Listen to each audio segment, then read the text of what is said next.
All right, this video is going to go over a method that I use to put a new inner tube for your dirt bike onto your rim. This is an 18-inch rim.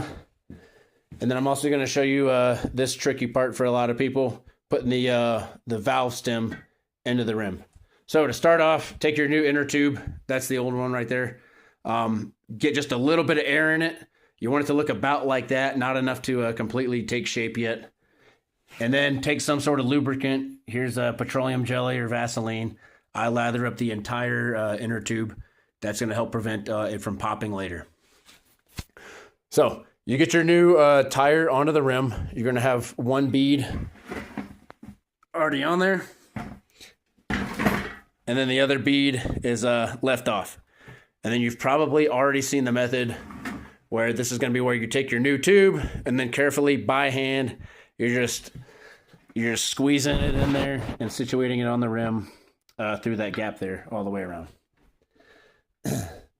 I like to put my hand in there and then make sure that it's properly seated onto the bead lock there to make sure that no portion of the tube is stuck in between the bead lock or the rim lock and the rim.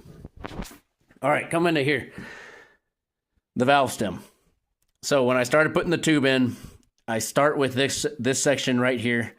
This is the first section of the inner tube that I put in there. However, don't worry about putting the valve stem through the hole yet. Just make sure that it's lined up, and then just get that in there, and then just carefully put in the rest of your tube. Be careful not to spin this around or anything, because then it'll misalign that. You'll have to start over. All right, come back to here. It helps if you have a buddy and a headlamp so that you can really see what you're doing. Now, this is if you're not careful, you're gonna pop your tube. So I lift this up. You're gonna need 2 spoons for this.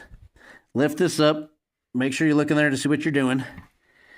You can see the inner tube there, and you can see my spoon. Be very careful right here. Get your spoon situated in there.